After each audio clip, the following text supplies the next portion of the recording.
Ahí lo grabo. ARM, como les estaba contando, es una empresa que empezó a hacer diseño de microprocesadores, pero no para hacer silicio. Empezó a hacer diseños para vendérselo a terceros que lo quisieran utilizar adentro de un sistema propio. Entonces, ¿cómo les daba eso? Bueno, no, les daba el código, un código de descripción de hardware, donde ustedes básicamente les entregan a ustedes un código y dicen, mira, acá en tal posición va un sumador, este sumador tiene 18 bits, cada bit está hecho de esta manera. Entonces ustedes lo toman eso y después pueden generar el mapa del circuito integrado. Y también les ofrecían, si ustedes querían, ya la plantilla, el dibujo, para directamente ir y fabricar el circuito integrado, pero ellos no vendían silicio, ellos le vendían el bloque ese que se llama propiedad intelectual. Ustedes idean un microprocesador y después se lo venden a un tercero para que lo integre en un diseño propio. Y es la manera en la cual hoy se hacen sistemas grandes, ¿sí? Hoy, si alguien tiene que diseñar, por ejemplo, todas las partes que van adentro del chip de un teléfono, no puede. ¿Por qué? Porque no es solamente el microprocesador. Ustedes tienen el microprocesador, la memoria, el bus de datos. Después tienen todas las interfaces que van hacia afuera. Interfase serie, USB, Ethernet. En fin, hoy hacer un chip es hacer un montón de cosas e interconectarlas juntas. Con lo cual se empezó a armar un negocio en sí mismo sobre bloques de IP y empresas empezaron a surgir como esta RM, que hoy es una de las líderes. Hay otra que se llama Sci-Fi, que también provee cores de microprocesadores. Y después hay un montón que les proveen desde un bloquecito para hacer USB, bloques de síntesis de memoria, bloques de Ethernet, en fin, un montón, digamos, hay un ecosistema enorme de productores que se basan en ese estilo de negocios. Y en base a ese modelo de negocios, digamos, los procesadores de los teléfonos de Apple, por ejemplo, originalmente eran todos basados en cores de ARM. Después los tunearon y los hicieron propios la gente de Apple, pero en su origen eran core de ARM. En fin, eso para darle también una idea de para dónde se abrieron nuevas vetas dentro de este negocio, ¿no? Bien, entonces en lo que estábamos era en esta parte de acá, donde estábamos viendo las diferentes partes del transistor visto de arriba, ¿no? Entonces, la otra que nos quedaba era esta estructura de acá, que fíjense, acá tiene una línea punteada, y esa línea punteada les demarca que eso está dopado tipo P. ¿Sí? Esto es todo un sustrato tipo P. Esto que ustedes ponen, acá lo voy a dibujar en verde, esto es dopado tipo N porque estamos haciendo un NMOS. Esto es N+, pero esto de acá es P+. Perdón, esto de acá es P y acá adentro, uy.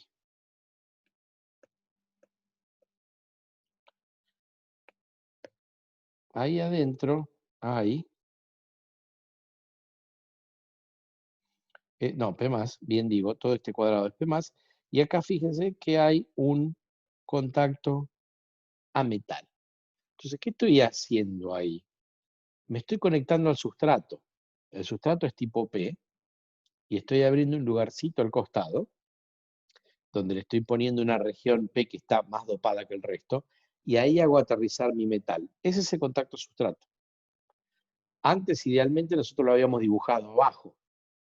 Para entenderlo conceptualmente está bien, pero nadie va a ir a hacer un agujero abajo de un chip para conectarle el sustrato.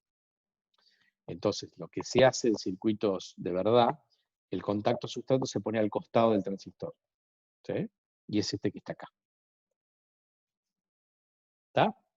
Entonces, esta parte está dopada P+, entonces en un paso se hacen los dopados N, y después en otro paso se hacen los dopados P. Cuando se hace un tipo de dopado, el otro se cubre y viceversa. Todas las operaciones que le estoy diciendo acá se hacen todas a nivel de oblea. Cuando yo digo voy a dopar los transistores, pongo la oblea, dejé agujeritos en todos los lugares donde voy a dopar, y le aplico impurezas a la oblea entera, que es algo de este tamaño más o menos. ¿Sí? Y ahí, todos los lugares donde hay una ventanita abierta, la impureza entra y forma los source y drain y sustratos de los transistores. Ok, esto es un dibujo en corte para que se den una idea. Fíjense, esto es el metal 7. ¿Sí? Acá después tienen el metal 6. El metal 5, metal 4, metal 3, metal 2, metal 1. Y acá abajo recién ustedes tienen los transistores. ¿Sí? Entonces, una vez que ustedes hacen las difusiones y hacen los transistores abajo sobre la superficie del silicio, después empiezan a ir para arriba y lo que hacen es, van poniendo algún tipo de óxido, le hacen agujeros, le tiran metal, óxido, agujero, metal, óxido, agujero, así hasta arriba. Hoy un proceso de los más avanzados tiene 10, 11, 12 niveles de metal para arriba. ¿Sí? Y fíjense cómo a medida que uno va hacia arriba, los cables se hacen más gordos, ¿sí? Más grandes. Y eso tiene su razón de ser. Cuanto más alto está uno, esos niveles de metal se utilizan para hacer las conexiones más largas. Y para que no sean tan resistivas, se hace la sección más ancha. ¿Sí? Entonces, cuando uno tiene que llevar, por ejemplo, la alimentación o el clock, aprovecha y lo rutea en estas líneas, que son menos resistivas porque son más gordas, tienen más sección. ¿Sí? Ok, eso para que se den una idea constructiva más o menos cómo es esto. Ok, entonces ese es el señor NMOS. Uno podría cambiar esto y hacer un PMOS, ¿sí? En el PMOS habría que hacer las cosas al revés. Esta difusión de acá y esta difusión de acá deberían ser P+, y esta difusión de acá debería ser N+. ¿Sí? Y en el PMOS, ¿qué es lo que sucede? Bueno, abajo, debajo del óxido, lo que viajan son huecos, no electrones. ¿Sí?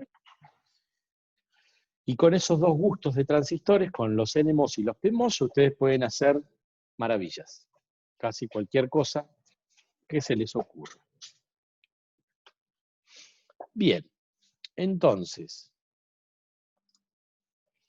estos son algunos simbolitos que la gente utiliza para dibujar los transistores MOS. Fíjense que en realidad es un dispositivo de 4 terminales. ¿Sí? Cada transistor tiene el source, tiene el drain, tiene el gate y también tiene el sustrato.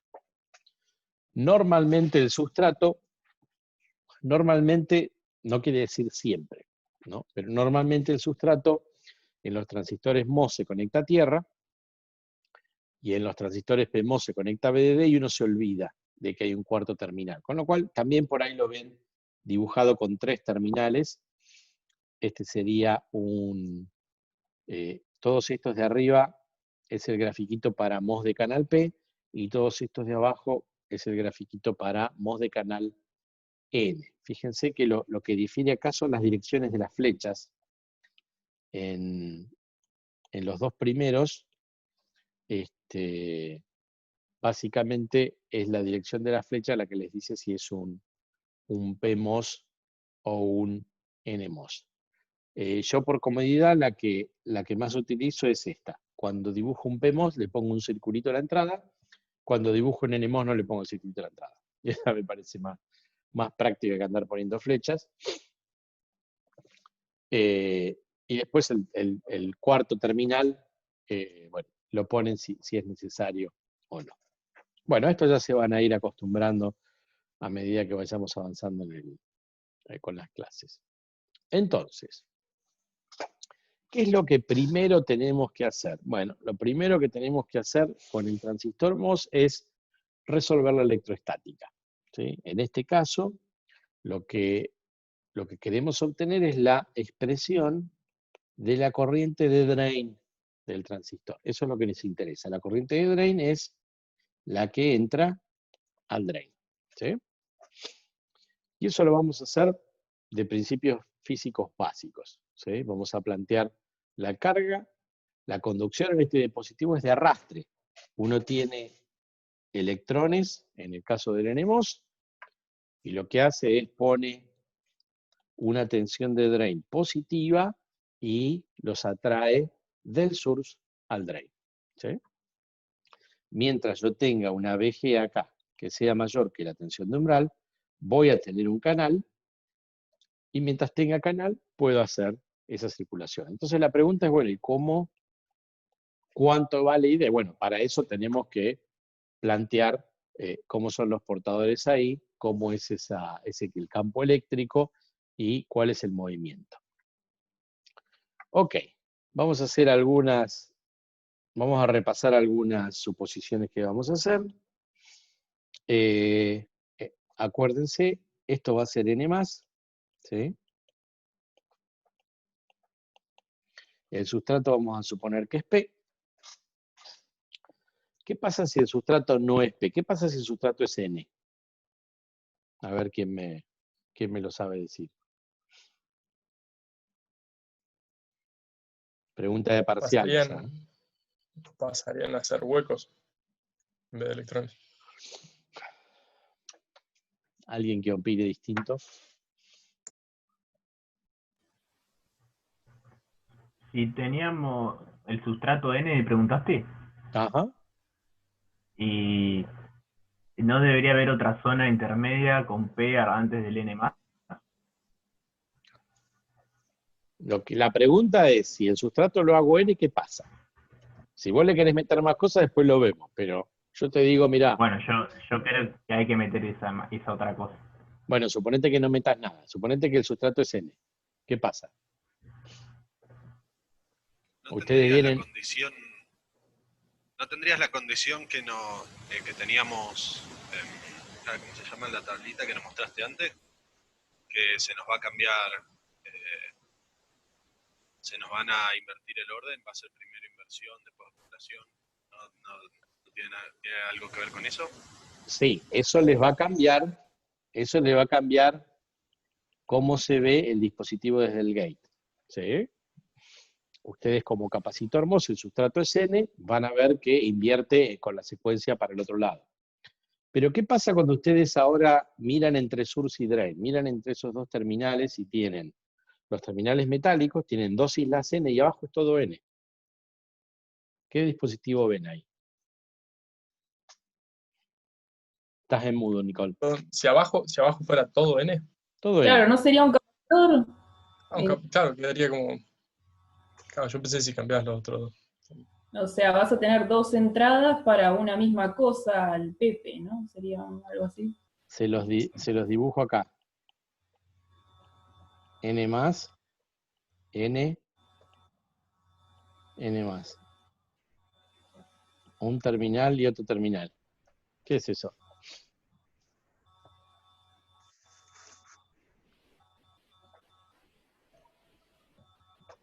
Una resistencia.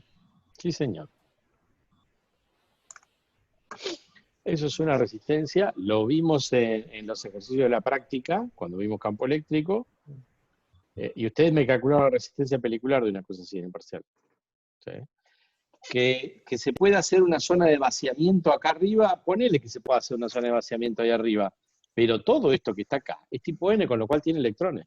Por abajo le estoy haciendo una resistencia. Entonces, no me interesa hacer una resistencia. Para hacer una resistencia le hago más fácil. ¿Sí? Entonces, por eso es que el sustrato tiene que ser del tipo opuesto a las difusiones de source y drain. Para el NMOS hago source y drain N+, el sustrato es P. ¿Ok?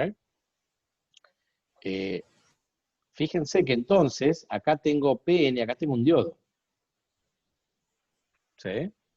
Entre el sustrato, que es el ánodo, y el drain, tengo una juntura PN, y acá también tengo otra juntura PN. ¿Sí o no?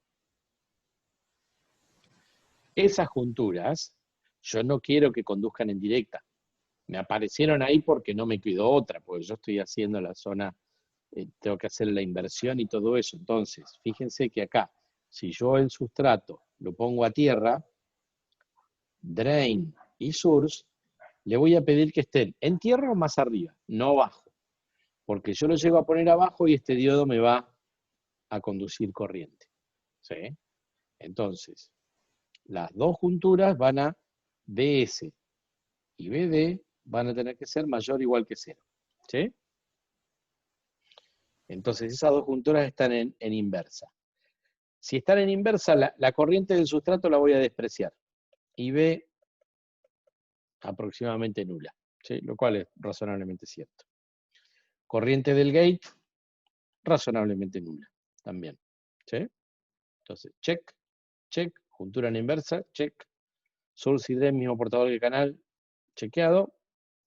Dopado de source y drain, opuesto a sustrato, chequeado. Perfecto.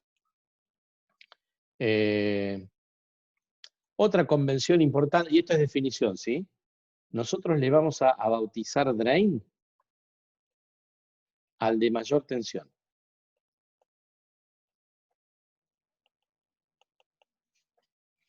Este, fíjense que uno tiene dos terminales ahí, ¿sí? El dispositivo es exactamente igual de izquierda a derecha que de derecha a izquierda. Entonces, ¿cómo sé cuál es el source y cuál es el drain? Bueno, el source es el que emite portadores. En este caso, los portadores son electrones. Entonces, si el source es el que emite, el drain es el que los recibe. ¿Sí? Entonces, el drain tiene que estar más alto para traerlos. Si ustedes me dicen, bueno, yo primero le llamé drain al de la derecha y le puse una fuente de tensión más grande que la de la izquierda, pero ahora lo di vuelta. Sigue siendo el drain, no es más el drain. Drain es siempre el más alto. ¿Sí? Entonces, BD es mayor o igual que BS por definición, ¿sí? Eso es por definición.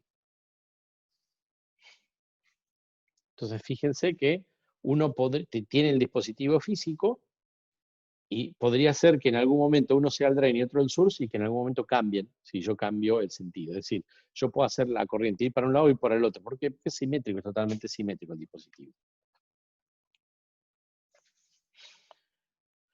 Ok, entonces vamos a tomar esta definición, el sentido de avance lo vamos a llamar I,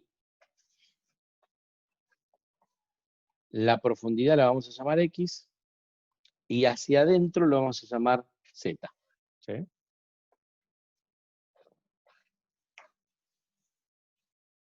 Viéndolo de arriba, vamos a la transparencia de hoy. Fíjense que acá está el source, así que esta sería I, ¿sí? En la dirección de avance entre source y drain. X quedaría para abajo. X entra dentro del silicio. Y Z sería en esta otra dirección. ¿Sí? Fíjense que Z simplemente me va a decir cuán ancho es el transistor. ¿Sí?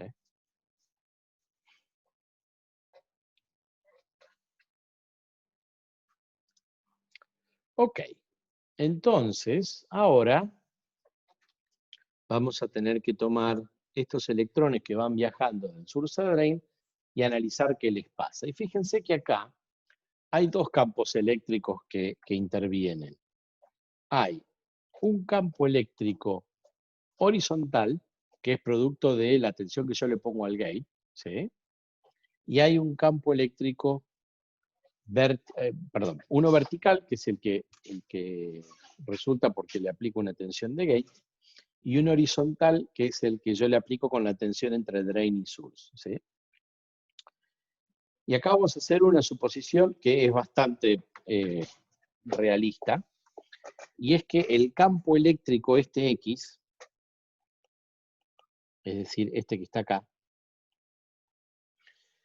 ese no es bastante más grande que el campo eléctrico horizontal, y lo que yo haga con la tensión de drain y source no lo afecta a ese. ¿Ok? ¿Por qué puedo decir eso? Bueno, porque el campo eléctrico este, E sub X, es aproximadamente la BGS dividido el espesor del óxido. Es el campo que se desarrolla ahí, sí. O sea, el óxido ese es muy delgado, la tensión que yo le aplico al dispositivo está casi toda sobre el óxido, y el T del óxido es muy chico, 10 nanómetros pueden ser. Entonces, ese campo eléctrico es muy alto en comparación al otro. Esta distancia acá es mucho más chica que la longitud del canal. Si bien la longitud del canal vimos que es chica, bueno, el óxido es mucho más chico todavía, ¿sí? Hay óxidos de 1 o 2 capas atómicas en dispositivos que se utilizan actualmente. Son literalmente capas atómicas. Las cuentan con los dedos. 1, 2, 3 capas atómicas.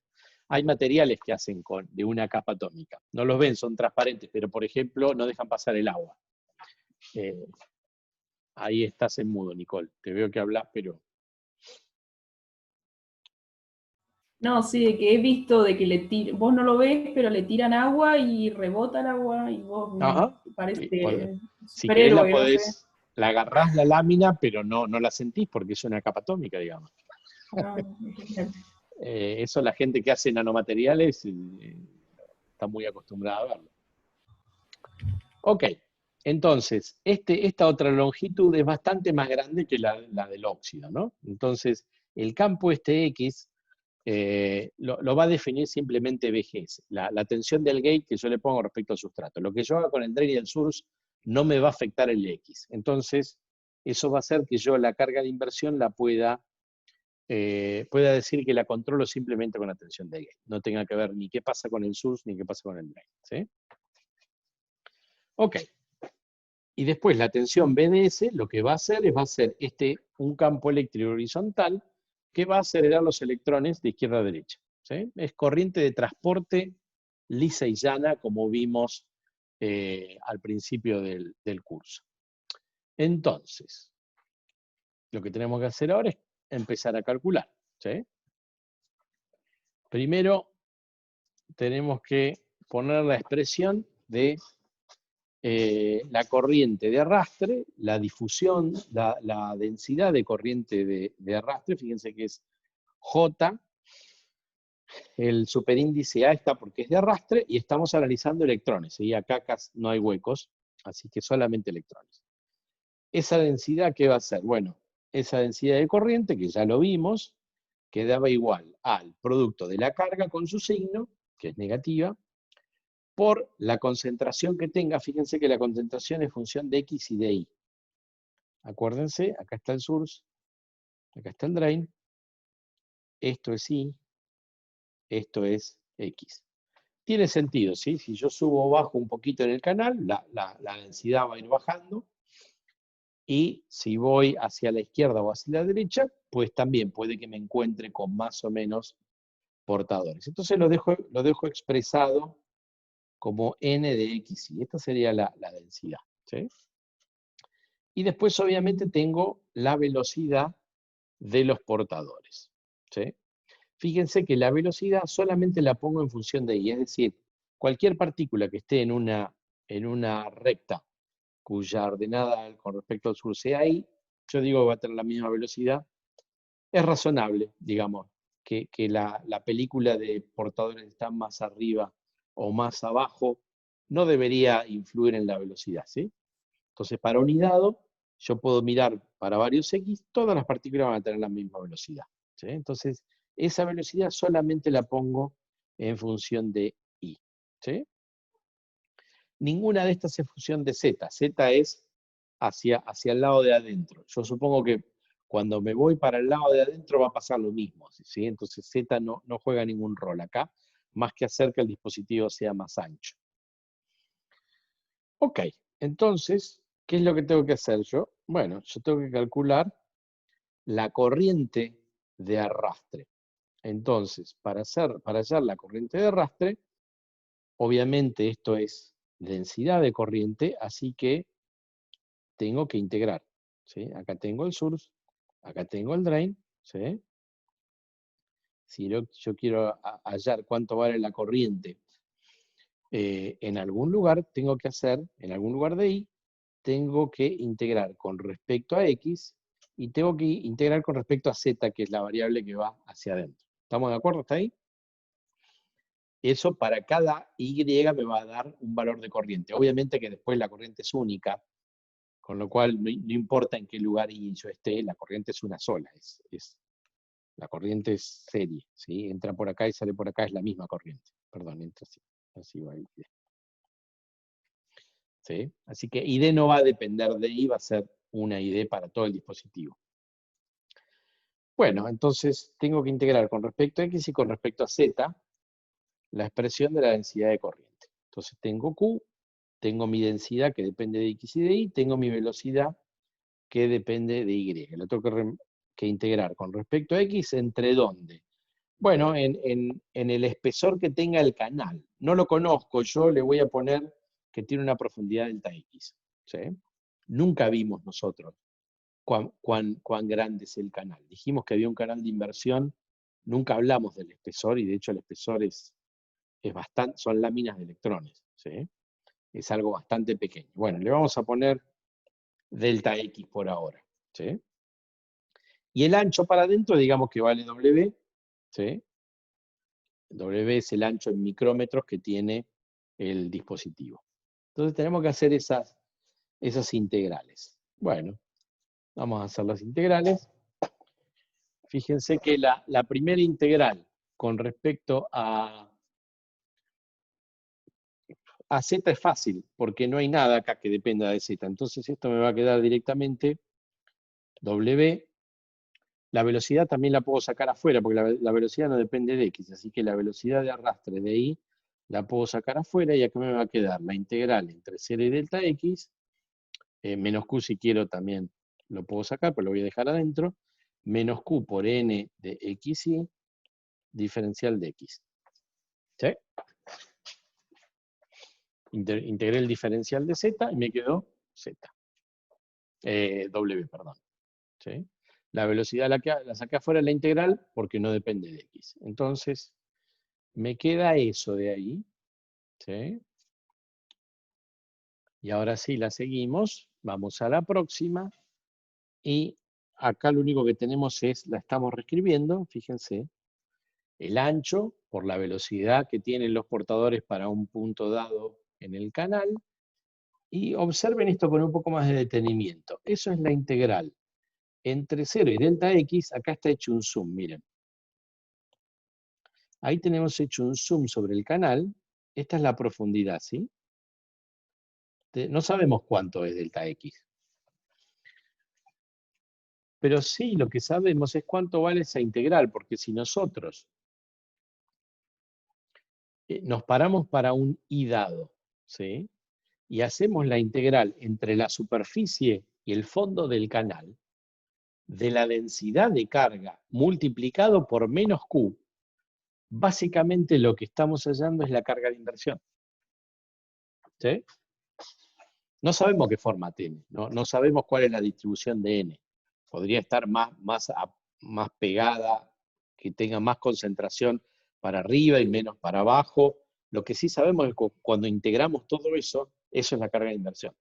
¿Sí? Entonces, esta integral que está ahí entre 0 y delta X es básicamente eso que está ahí, es la carga de inversión, obviamente para un punto I, ¿no? Entonces, fíjense que ahí me queda una expresión bastante sencilla para la corriente. La corriente de arrastre me queda el ancho del transistor por la velocidad de los portadores por la carga de inversión. ¿Sí? Como les decía, esto va a ser, si yo dejo todas las tensiones fijas, eso me va a dar una constante. ¿Sí? ¿Por qué? Porque la corriente es única dentro del dispositivo. Ahora, yo me estoy fijando qué es lo que pasa para distintos Y, para distintas posiciones a lo largo del canal. Y fíjense que esta expresión lo que me dice es que en realidad la velocidad y la carga de inversión no necesitan ser constantes a lo largo del canal. El producto tiene que ser constante. Entonces, lo que puede llegar a pasar a lo largo del canal es que en algunos lugares yo tenga más carga de inversión a menos velocidad y en otros lugares tenga menos carga, más velocidad. Siempre y cuando el producto sea el mismo, no hay ningún problema. Y de hecho pasa así, ¿sí? Y el fenómeno es análogo, si ustedes suponen una pipa, calculo que no, ninguno fuma en pipa, pero en la pipa, digamos, tienen un lugar con mayor sección y un lugar con menor sección, ¿sí? Entonces ahí también se produce eso. El flujo es único porque el humo entra por un lugar y sale por el otro y es lo mismo lo que entra que lo que sale. Ahora, donde el lugar es más estrecho, ustedes tienen menos humo más rápido y donde el lugar es más ancho, tienen más humo y más lento. El flujo a lo largo, el flujo de electrones a lo largo de un transistor MOS es equivalente al humo a lo largo de una pipa. O pueden poner agua si quieren a lo largo de una manguera que vaya variando el espesor, ¿no? Ok. Eso es lo que se va a ir comportando de esa manera. Ahora, y con esto vamos a cerrar porque no nos va a quedar más tiempo, fíjense que acá hay una variable, son dos variables que nosotros normalmente no utilizamos. Cuando nosotros tenemos un dispositivo como el diodo, por ejemplo, nosotros nos manejamos con la tensión del diodo y la corriente del diodo, no con la velocidad de los portadores y la carga. Esas son dos variables que a nosotros, digamos, las entendemos, sabemos qué es la carga y la velocidad, y si se mueve más rápido y más corriente, pero no es algo que podamos medir. Nosotros no vamos por la vida con un multímetro que mida carga y velocidad de carga. Entonces, ahora vamos a dejar acá, y lo que vamos a hacer en la próxima carga es, esas dos expresiones de velocidad y de carga, las vamos a transformar en tensiones de los terminales de los dispositivos. ¿Ok?